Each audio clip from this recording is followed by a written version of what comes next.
রাত পোহালেই মাদারিহাট উপনির্বাচনের ভোট গ্রহণ। ঠিক তার আগেই মাদারিহাট বিধানসভার বিভিন্ন এলাকায় বিজেপি প্রার্থী রাহুল লোহারের বিরুদ্ধে পোস্টার, আর শেষ মুহূর্তের এই পোস্টার পড়াকে কেন্দ্র করে রাজনৈতিক চাপানুতর তঙ্গে মাদারিহাট বিধানসভাতে গতবার জয় পেয়েছিল বিজেপি।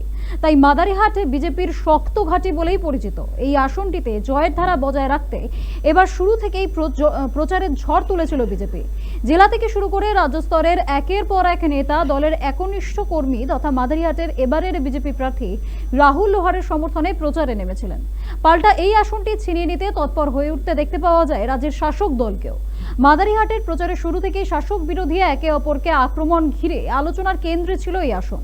লাগাতার তৃণমূলের বিরুদ্ধে বাইরে থেকে কর্মী সমর্থক এনে প্রচার করার কথা কটাক্ষ করেছিল বিজেপি। পাল্টা অভিযোগ অস্বীকার করেছিল শাসক দলও।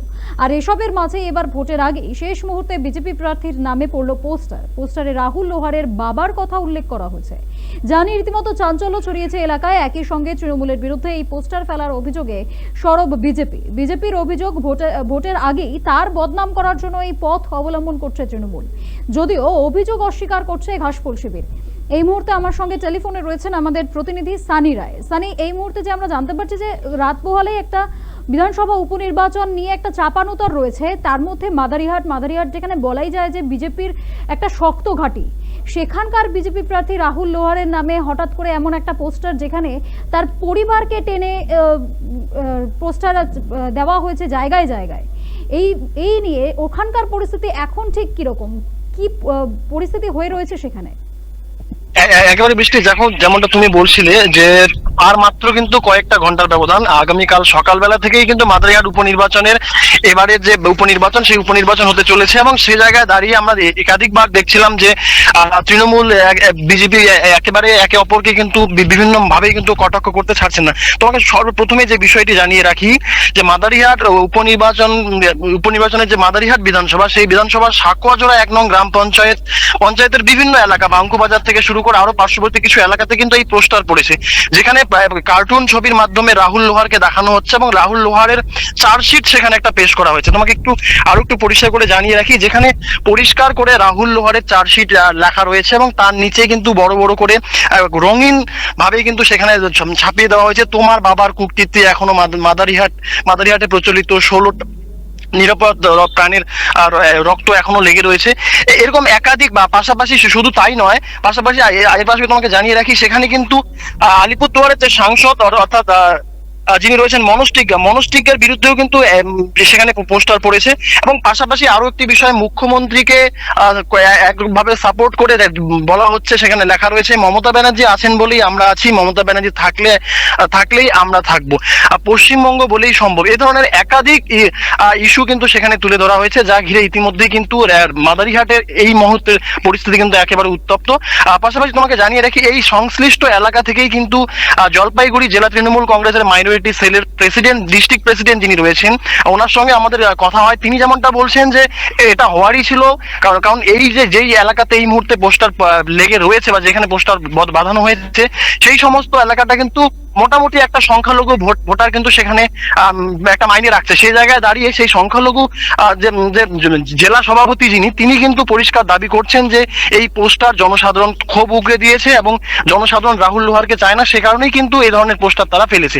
অন্যদিকে বিজেপির তরফ থেকে কিন্তু পরিষ্কার জানানো হচ্ছে যে এর আগেও নির্বাচনী প্রচারে এসে শিলিগুড়ি মেয়র গৌতম দেব তিনি যেমনটা মিথ্যা প্রচার করে যাচ্ছেন যে জন বাল্লা তৃণমূলেই ছিল এবং তিনি যখন জয়েনিং করেছেন তখন কলকাতায় তার সঙ্গেই তিনি ছিলেন, তখনও এ ধরনের একাধিক ইস্যু কিন্তু বিজেপির তরফ থেকে জানানো হচ্ছে। তারা দাবি করছে যে তৃণমূল কংগ্রেস বারবারই এ ধরনের প্রচার কুৎসা রটানোর চেষ্টা করছে। তারা পরিষ্কারভাবে জানিয়ে যে এই আসনটি তাদের হাতে নেই, বিজেপির দখলেই এই আসনটি রয়েছে এবং বিপুল ভোটে বিজেপি এখানে এবারও জয়লাভ করতে চলেছে।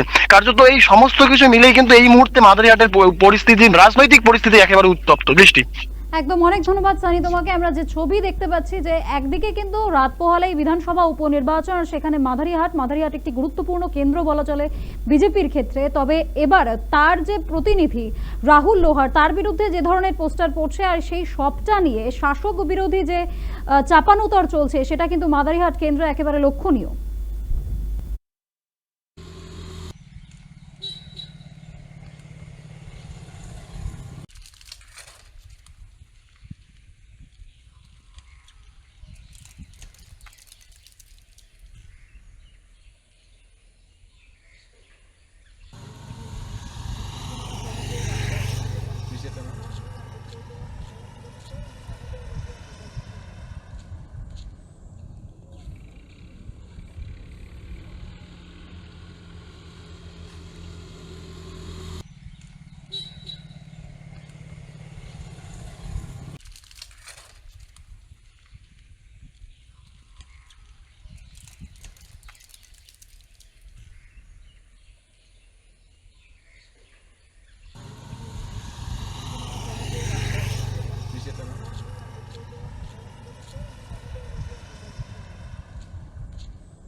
যেটা সত্যি সেটাই হয়েছে, এটা তো বাস্তব কথা। এখানে আমাদের মাদারিহাটের যারা ক্যান্ডিডেট হয়েছে যিনি, তার বিষয়ে আমাদের টোটাল যারা লোকালিটি যারা রয়েছে, টি গার্ডেন বলুন বা বাজার বলুন, আমরা সবাই জানি এই বিষয়ে, সবাই জানে। হ্যাঁ, আর মনোজ টিগ্গাজি উনি তো 8.5 বছর এখানে ছিল বিধায়ক। হ্যাঁ, এখন উনি এমপি। তো উনি যে কি করেছে কি করেনি সেটা তো জনসাধারণেরও জানা আছে, আর ওনার নিজেরও জানা আছে। ওনাদের মধ্যে নিজেদের মধ্যে মেল মেলাপ নেই, ঠিক আছে। হ্যাঁ, আর এটা তো হওয়ারই কথা। এটা কারা লিখবে?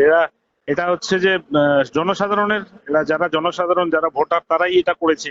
মানে কারণ সাধারণ ভোটার খুব সাধারণ উপরে ভোটার, দিয়েছে।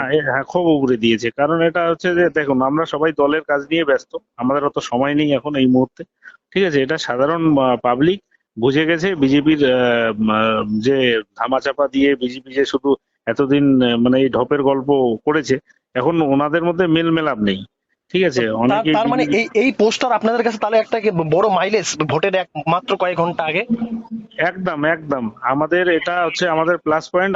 আমরা যে আগামী কাল যে মানে ভোট রয়েছে, হ্যাঁ। আর এই মাদারিহাট উপনির্বাচনে জনসাধারণ এখন মানে খুবই আনন্দ সহিত ভোট দিবে এবং তৃণমূল কংগ্রেসের হাতকে শক্ত করছে, ঠিক আছে। আগামীতে আমরা জিততে চলেছি মাদারিহাট উপনির্বাচনে।